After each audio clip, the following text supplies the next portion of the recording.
All right, what is up, my homies? So, we are at the last chapter of the civil rights movement, at least for all intents and purposes, with the program that we're checking out, the documentary from Media Rich. This is the last chapter, and thankfully, racism is all gone, right? We all know that in the year 2020, racism's not around anymore, right? Sadly, that's not true. We will talk about affirmative action and something called LBJ's Great Society in the next module, and then we'll be all done looking at oppressed and marginalized people. Now, chapter 10, we checked out the Civil Rights Act, right? 1964, we have President Lyndon Baines Johnson, LBJ, signs into existence the Civil Rights Act. And of course, this act outlaws segregation and it bans discrimination. And then, of course, the big thing that we see in Chapter 10 is the incident that happens in Selma, Alabama, right? There's a march that is going to happen after the shooting of young Jimmy Lee Jackson, and that march gets shut down by state police, and it becomes just a brutal feat of oppression. And then on March 8th, we see a similar march is going to happen. Dr. King turns it around because of a court order. And then on March 21st, we see the movement continue to move forward, right? They didn't want to let the march not happen because it would mean then that the segregationists would be getting their way, right? So as Dr. King said, we have absolutely no choice but to move forward. And forward is what they did. They marched from Selma across the Edmund Pettus Bridge all the way to Montgomery, Alabama. A crowd of 8,000 by the time they get to the state capitol turns into 25,000 people, right? And of course, there, Dr. King gives his famous how long, not long speech, right? If you haven't checked that out, please, in fact, do.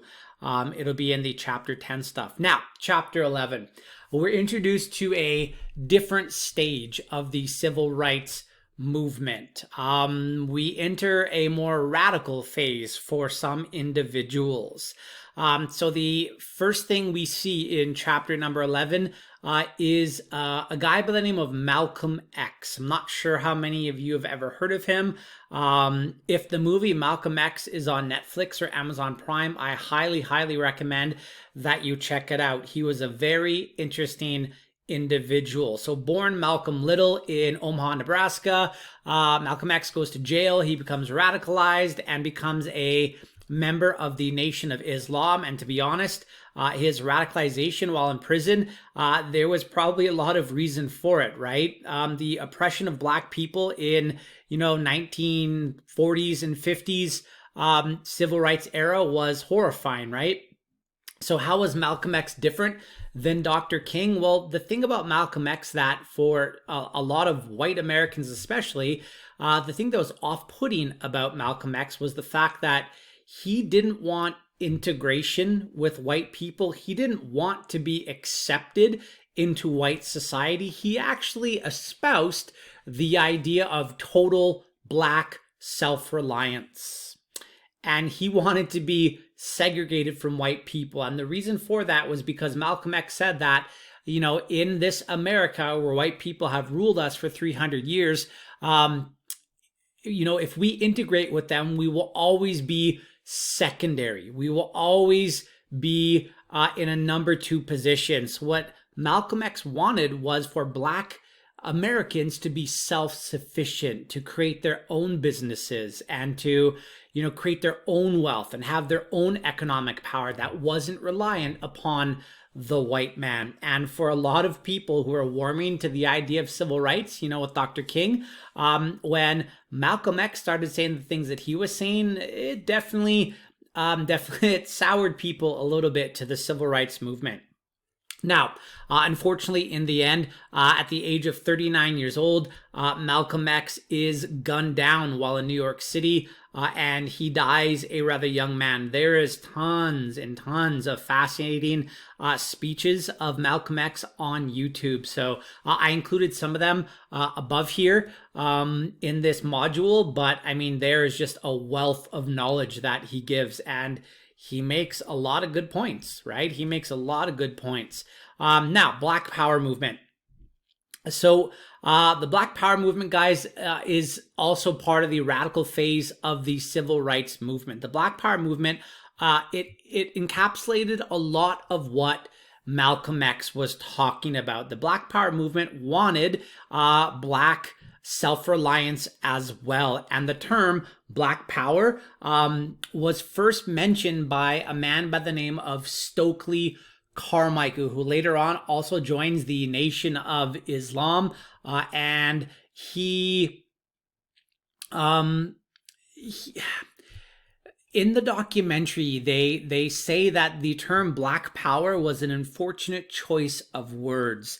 And, you know, from the Black Power movement, we see the revolutionary salute with like the fist raised in the air, right? The black fist high in the air. I included a picture of the two, I forget their names, but there was two American athletes who happened to be African American who competed at the 1968 Los Angeles Summer Olympics. And as they were getting their medals, they stood there with they stood there with their fist in the air, fist raised, and they made the Black Power sign. And that again was off-putting for a lot of people. So again, as people, especially white America, was starting to warm to the idea of civil rights, you could make a pretty strong argument that this was perhaps, you know, a step forward and a step backwards, right? So yeah, in the end, Stokely Carmichael dies of prostate cancer, right? He wasn't assassinated the way Malcolm X was. But yeah, now continuing from the Black Power movement, we also see the rise of something called the Black Panther Party. The Black Panther Party, number 37, was founded in Oakland, California, and it mainly was founded because of police brutality in the city of Oakland, right? The predominantly white Oakland police force was rather terrible to the Black residents of Oakland. So the Black Panther Party, again, they dressed in all black. They would have black leather jackets. Typically, they wore black gloves, right? Raised fist in the air. Again, guys, what started as something good with the Black Panther Party, I mean, they were providing like school lunches and helping with like fundraisers for like black schools and things like that. Eventually, with its anti-police sort of stance, right? Whether it was deserved or not, eventually they started actually targeting police officers with violence. And you could make an argument that the Black Panther Party sort of, again, was an element that derailed what the movement was trying to accomplish. And now the Black Panther Party was started by a guy by the name of Bobby Seale and another gentleman by the name of Huey Newton. And one of the earlier members as well was a lady by the name of Afeni Shakur. You've maybe heard of her son, Tupac Shakur. And if you haven't, I'm not sure where you've been for the last 25 years of the Earth's rotation around the sun. Yeah, so again, you know, the Black Power movement, Malcolm X, the Black Panther Party, it was definitely a fork in the road for the civil rights movement. You still had your moderates like Dr. King, Roy Wilkins, and other individuals, right? John Lewis. But at the same time, there was now a more radical branch of it. And whether it was the Black Power movement, the Black Panther Party, Malcolm X, you know, they all espoused African Americans the idea of protecting themselves, right? And to meet white violence with violence. No matter were you going to turn the other cheek, the way Dr. King always said that you did, right? This idea of passive civil disobedience, right? The technique that was used by, Dr. King and other people when it came to like the Montgomery bus boycott and the sit-ins and stuff like that. Malcolm X called this nonviolent philosophy the philosophy of the fool. So that kind of tells you the way they feel about it. And then lastly, number 38, what happened to Martin Luther King while in Memphis, Tennessee on the 5th of April, 1968? What was the reaction of Black America? Okay, so April 3rd, 1968, Dr. King gives his final speech, right?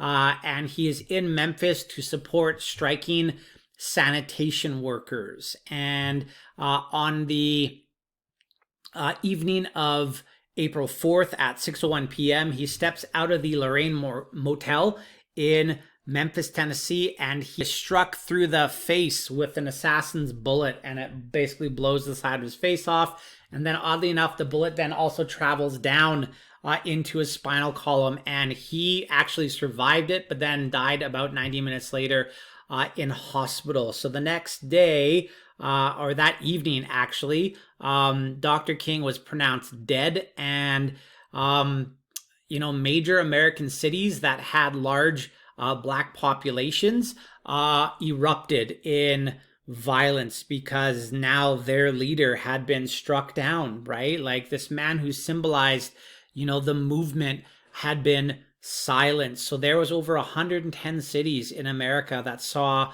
rioting as a result of the assassination of Dr. King. Because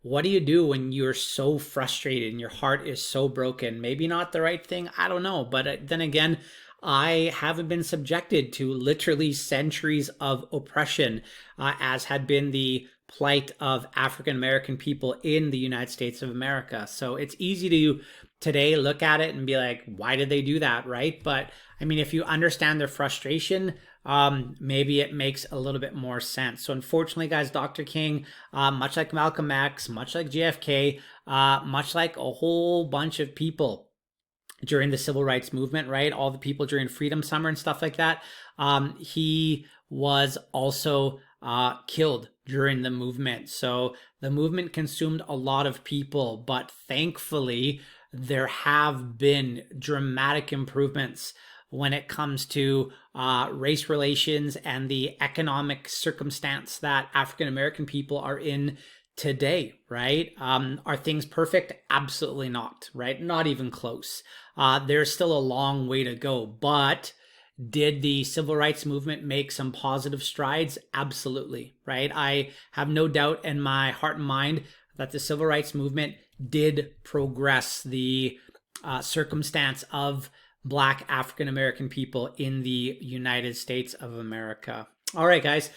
So in the next video, we will check out LBJ's Great Society, which was a response really to the riots that happened in the American cities after the assassination of Dr. King. And we'll also check out something called affirmative action, which gives preference to minority candidates to try to help them out, to try to give them advantage, try to give them the opportunity at a better life, because it was believed that opportunity was something that was lacking for Black people in the United States of America. All right.